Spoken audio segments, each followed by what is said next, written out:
Good evening all. Thank you for joining us for an expansion and re-record of the Acura ARX-05 DPI video, another victim of YouTube's increasing disinterest in the concepts of fair use policies when it comes to monetization. But it's also an opportunity to use some more recently taken, and I think better photos, and add some more information to the previous script, so let's get started. When the DPI regulations were first announced in mid-2015, Acura was still working on putting the final touches on the road-going version of its long-awaited second-generation NSX, after it had lingered in development hell for the better part of a decade and was now 5 years overdue, missing the promised V10 by 4 cylinders, disappointing, and sporting an unexpected hybrid system, arguably more disappointing depending on your perspectives. As this was all fairly new territory for the brand, and the racing version of the car had yet to break cover, embarking on yet another new motorsports program wasn't really an option at the time, and only after the DPI class was halfway through its first season did Acura announce their intent to compete the subsequent year with the ARX-05, presumably waiting until there was sufficient manufacturer buy-in and spectator interest to justify the additional expense. This hesitancy wasn't entirely without precedent.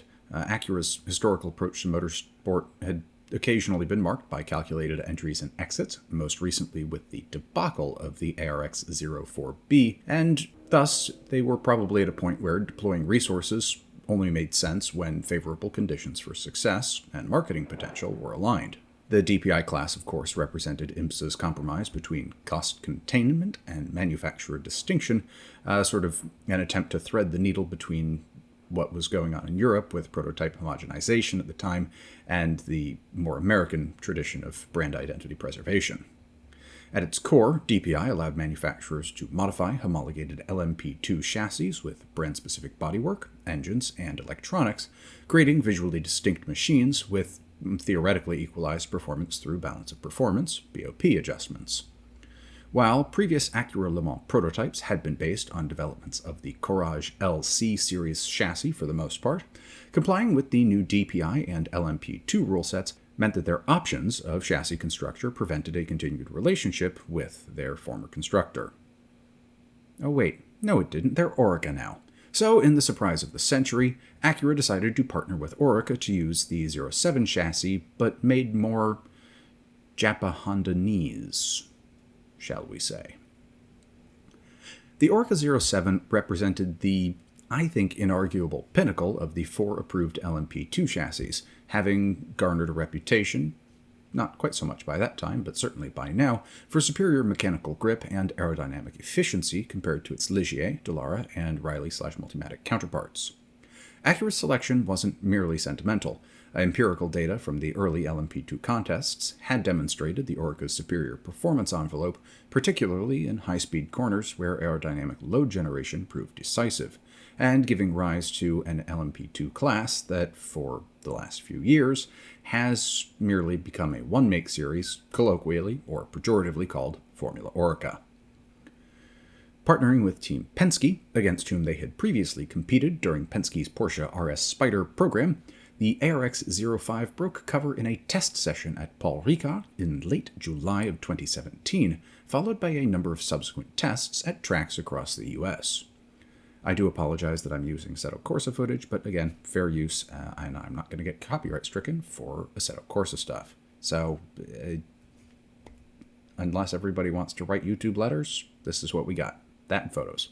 Unfortunately, these new partnerships brought an end to the relationship between Acura and Würth, who had consulted on their chassis redevelopment of Courage bases since the ARX-01, but such are the vagaries of competition.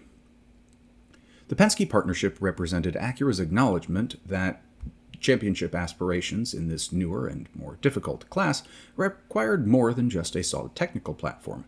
They needed what can only be called operational mastery. Penske's reputation for meticulous preparation, the Penske Way as it's often termed, aligned with HPD, Honda Performance Development's engineering philosophy.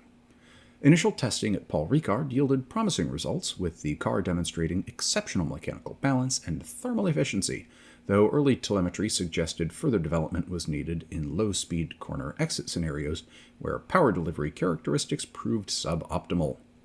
I think it's a bit obvious that I found some more engineering-focused resources, but I don't care. It's fun information. The Acura ARX-05 utilized the base Aurica chassis. I had to avoid calling it the 05 there to avoid confusion with the earlier 05 Aurica, but contrary to the Cadillac with whom it would mostly compete, the Gibson 4.2-liter V8 that powered all LMP2 cars was replaced with a smaller 3.5-liter single overhead camshaft twin-turbo V6, engine designation HR-35TT, putting out the series specified 600 horsepower, which was, of course, later reduced to 580. At its core, this is the same V6 that provides motive power for most of the Acura lineup, as well as a large number of Honda's vehicles, or did at the time, but the majority of those don't output well north of 500 horsepower, even when you ask nicely. This engine selection represented Honda Performance Development's strategic leveraging of existing architectural knowledge while pursuing the requisite motorsport-specific optimizations. The HR-35TT did share basic architecture with the production J35 engine family, but diverged significantly in compression ratio, valve timing profiles, and turbocharger integrations. Engineers implemented single-scroll turbochargers with electronically actuated wastegates, optimizing the boost curve for the, well, rather more singular demands of prototype racing versus highway applications, specifically the need for more responsive low-end torque when exiting slow corners, particularly under heavy aero load. The forced induction approach contrasted markedly with Cadillac's naturally aspirated 5.5-liter V8 jackhammer, which of course created fundamentally different power delivery characteristics. While the Cadillac's larger displacement provided better low-down grunt, the Acura's twin-turbo configuration delivered exceptional top-end power, which became particularly evident in high-speed sections at circuits like Road America and Watkins Glen. This technical divergence necessitated distinct driving approaches. Acura drivers needed to preserve momentum through the corners, while those in Cadillacs could rely on their big V8 motor for brute force acceleration to recover from minor piloting errors. Contrary to the Mazda and Cadillac prototypes on the grid, and largely dissimilar to the Nissans, the Acura featured a rather nifty front, well, I've always called it a moustache, but perhaps more appropriately it's referred to as a floating nose, that was, either way, carried over to the modern and current ARX-06. I do think stash sounds better, but oh well. As far as manufacturer-specific bodywork, well, Acura had been on an aggressive body styling kick for quite a while. They have still shown no signs of stopping, let's be honest, and either for their road cars or for their prototypes, and they carried that over to the ARX-05. But I would simultaneously challenge you, dear viewer, to find all that many post-2000s racing prototypes that were genuinely soft-featured. Post-original script editorial, I will agree that, as definitely Not Emma pointed out, that the Porsche 963, also ironically a largely Penske-run prototype, is pretty darn soft-featured compared to its contemporaries. And I'll also give brief mention to the Domu S102, partly because I was also researching it a couple nights ago, which, while not necessarily soft-featured, was decidedly more flowing in its lines than most of the other LMP1s on the field at the time, looking at you, Audi, and Pescarolo. Everything is so stabby these days. The distinctive floating nose represented, however, more than just an aesthetic flourish to satisfy the aesthetes in the audience. It functioned actually as an aerodynamic splitter extension, which helped direct airflow both under and over the body, while simultaneously creating a visual signature that distinguished the ARX-05 from its competitors. Wind tunnel testing revealed this design generated approximately 8% greater downforce than the standard Aurica configuration, while reducing sensitivity to yaw angles. This aerodynamic advantage would have been particularly valuable at tracks like Road America, Watkins Glen, and the high-speed sections and high-low-speed transition sections of Daytona. The fact that this design element was later carried forward to the ARX-06 LMDH car demonstrates its effectiveness and how central it has quickly become to Acura's racing identity. But apart from that, again, it pretty much comes down to badging and headlamps. Acura was apparently quite proud of what they called their jewel eye headlamps, and they made sure to highlight them in publicity photos as well as in press releases. And again, I like the look, but I don't think that at the time they necessarily managed a strong brand relationship. They have done better work on this since, but hindsight's always 20/20. Computational fluid dynamics simulations guided the development of the ARX-05's bodywork, with particular attention paid to air management through the radiator ducting and around the side pods. Engineers had to balance cooling requirements against aerodynamic efficiency, as all race car engineers do, and they implemented very precise exit ducting that minimized disruption to airflow along the car's flanks. This optimization yielded both reduced drag and improved rear diffuser performance, which is of course critical in high-speed stability when you're driving around circuits like Daytona with sustained velocities that exceed 180 miles an hour around the banking. In addition to the Acura power plant mounted amidships and the expected 6-speed sequential X-Track gearbox that sent power to the rear wheels, Acura outfitted the ARX-05 with, similar to the Cadillac, double wishbone and pushrod suspension, although the dampers came from Penske. I can't imagine why. The Penske dampers, however, actually represented a perhaps slight competitive advantage, as they reportedly featured an innovative dual-circuit design that allowed independent adjustment of high and low-speed compression and rebound characteristics. This permitted precise tuning for various track surfaces and corner profiles, which enabled the ARX-05 to maintain optimal tire contact patches through complex corner sequences, particularly at Sebring, #RespectTheBumps. This suspension differentiation proved invaluable in managing load transfer dynamics, particularly when you're going through turn 17 and turn 1. Closer to the ground, the brakes were carbon with Brembo calipers and AP discs, and the tires started as Continentals before switching to Michelin's with the rest of the field in 2019. Weight was the same, 2,050 pounds or 930 kilos, and so, in theory, the performance between the Acura and its competition should come down to aero, driver skill, and BOP. Indeed, in their first season, the Acura seemed to be pretty middle of the pack. The car's debut at the 2018 Rolex 24 Hours of Daytona revealed both strengths and weaknesses. While the car demonstrated exceptional pace during the cooler nighttime hours, they struggled with thermal management during daytime sessions. But, hey, a finish is a finish across 24 hours, and after the 04's disastrous debut at Daytona a couple of years prior, to have 9th and 10th place finishes probably brought sighs of relief from the HPD folks. These mid-pack finishes masked encouraging reliability for a platform's inaugural 24-hour contest, though fuel consumption rates exceeded their targets, which forced changes in strategy as the race developed. Further post-race analysis identified inconsistent tire pressure increases during stints as an area for development, and subsequent testing at Sebring leveraged the heat and humidity of the Central Florida track with a specific focus on thermal management solutions. The 12-hour race later that year was even more punishing, but round 4 at Mid-Ohio brought a 1-2 finish for Penske, and between the two cars, they brought home 4 more podiums that season. The breakthrough at Mid-Ohio wasn't serendipitous, however. It represented the culmination of methodical development focusing specifically on mechanical grip optimization for technical circuits.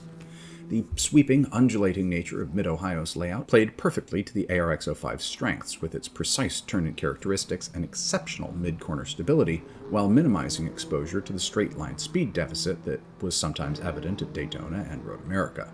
Acura's 1-2 finish demonstrated the platform's inherent competitivity when operating within its optimal performance window, foreshadowing future success at similar circuits. The Cadillacs did remain dominant that year, but the next season saw Penske cars take home 12 podium finishes or victories across 20 entries, which is to say, 2 cars from 10 races. Sebring and Laguna Seca remained particularly challenging for the team, but the mid-season was fruitful, and decent late-season finishes brought home first and second in the championship for the Penske Acuras. 2020 favored the number 7 Acura far more than the number 6 for some reason, and with a pandemically abrogated schedule, the driver team of Castroneves, Taylor, and Rossi took home a string of wins and podiums that clinched a close championship. The number 7 in first had 265 points, while the number 6, with 247 points, came home with 6th, either poetically or ironically depending on your predilections.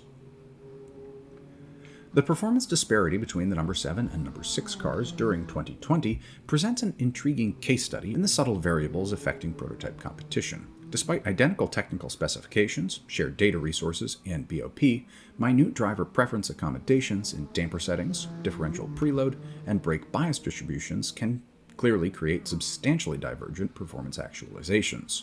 The combination of Elio Castroneves and Ricky Taylor proved particularly adept at extracting performance from the ARX-05 across a wide range of track conditions. 2020, nevertheless, saw the end of the partnership between Penske and Acura. Penske had been approached by Porsche to partner on their new LMDH effort, and Acura found themselves with two uncommitted but very competitive prototypes in need of running.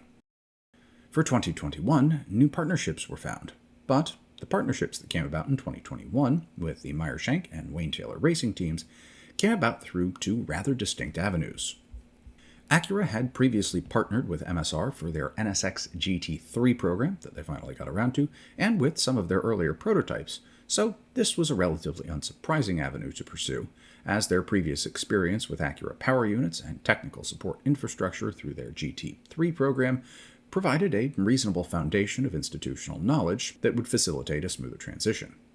Their engineering staff had already established working relationships with HPD technical personnel, understanding, of course, then their communication protocols and decision-making hierarchies that often prove challenging during new program implementations, not just in the world of motorsport, but across almost any industry. Conversely, Wayne Taylor Racing's transition from General Motors required more fundamental adaptations. They were on the market and shopping around as their contract with GM was up for renewal.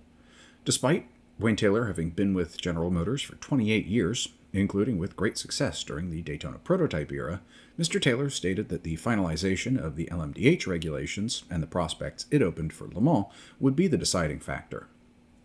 Of course, as we now know, Cadillac/General Motors ended up cozying up to Chip Ganassi Racing for the time, and to a lesser extent Action Express, so Wayne Taylor went to where his younger son had made a proverbial home, and thus blossomed the partnership between Wayne Taylor Racing and Acura. So, what happens when you take two championship-winning prototypes and hand them off to two new and very different teams? Well, you're either going to get disaster or continued success, and fortunately for Acura, they found the latter. The 2021 season began with a big question. Could the ARX-05 maintain its winning ways without the spotless floors and perfectly pressed uniforms of Team Penske? And it turns out, yes, it absolutely could. Wayne Taylor Racing's transition to the Acura platform was seamless, I mean suspiciously so.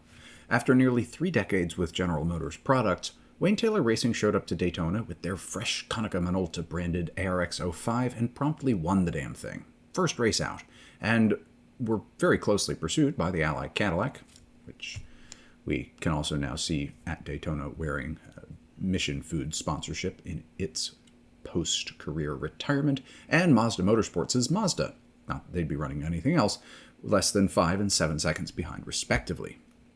Felipe Albuquerque, Ricky Taylor, Alexander Rossi, and Elio Castroneves, the latter two having jumped ship from the Penske program, and Ricky, of course, having served as the bridge between his father's team and his once-and-future office, demonstrated that sometimes the more things change, the more they stay the same.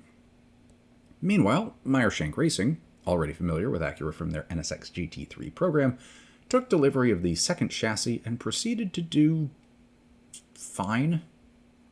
They were not spectacular, but it was a solidly competitive year. Their 2021 season was marked by what can only be called flashes of brilliance that interspersed themselves amongst a bunch of mid-pack finishes, brightened only by a third at Sebring and a second at Watkins Glen. The technical approaches between the two teams proved entertainingly and significantly divergent. MSR seemed more focused on qualifying at the front at all costs, running spring rates that would have made a chiropractor clasp his avaricious hands with glee, and damper settings that treated curbs less as obstacles and more as personal affronts. Wayne Taylor Racing, meanwhile, maintained their more philosophical approach from the GM days gone by. Build a car that'll do well, not amazingly, in qualifying, but that can really turn up the wick on race day without sacrificing tires or fuel consumption in traffic. This something that Felipe Albuquerque became particularly skilled at, and earning himself the name Albiquick. By 2022, the ARX-05, as with the only remaining other DPI, the Cadillac, was basically a known quantity. The cars had few secrets left to reveal, and the perpetual BOP adjustments from IMSA had created a situation where the two remaining DPI models essentially performed like, well, more or less differently shaped versions of the same vehicle, with the distinctions that we've already noted. God forbid any manufacturer demonstrate actual superior engineering. That would, of course, not be allowed and balanced away faster than you could say sandbagging allegations.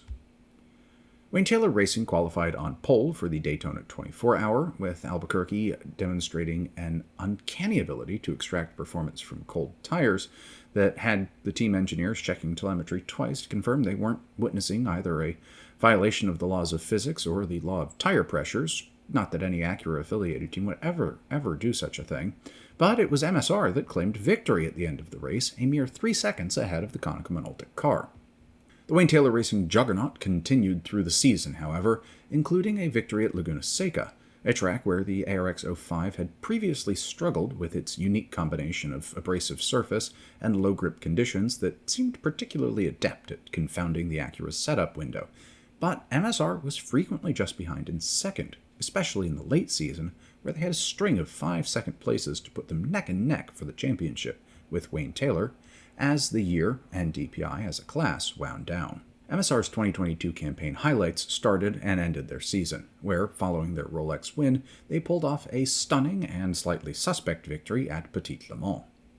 In a race where the Wayne Taylor Racing entry made the right strategy call to pit during a late yellow, contact with the MSR number 60 car led to their early retirement and classification as a DNF, and it was the MSR Acura who took the checkered flag and the championship.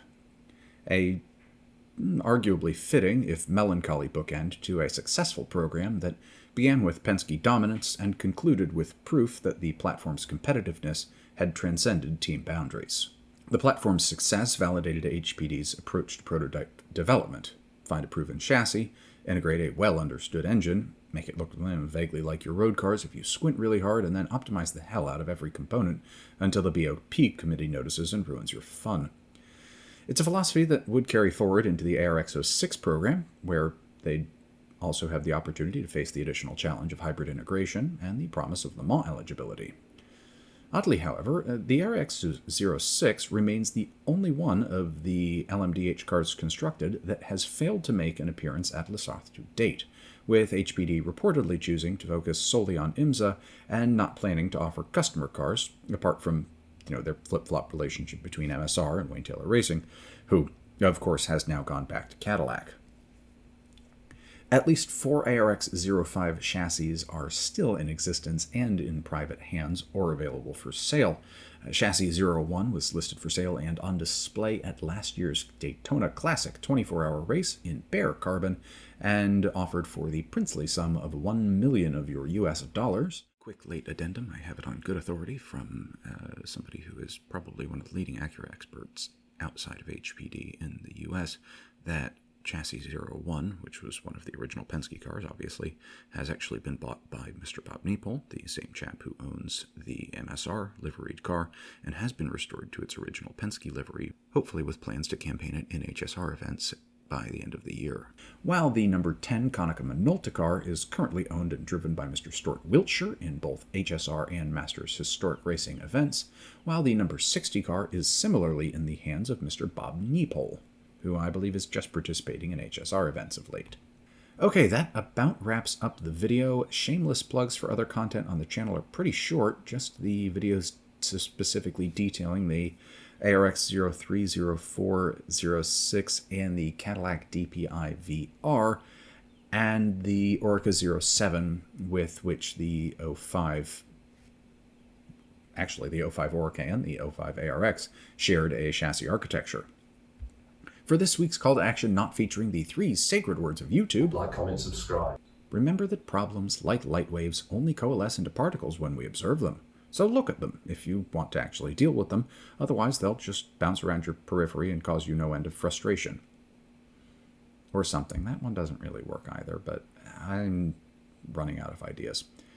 Or alternately, if you're heading to the Midi at the end of the month, see you there. If you're competing and want to have a chat about your car for the channel or just over a beer, please do get in touch. Either drop a comment or emails on the front page of the channel. That just leaves it for me to say, as always, thank you for your time this evening or whenever and wherever you are watching, and I wish you all good night and a good tomorrow.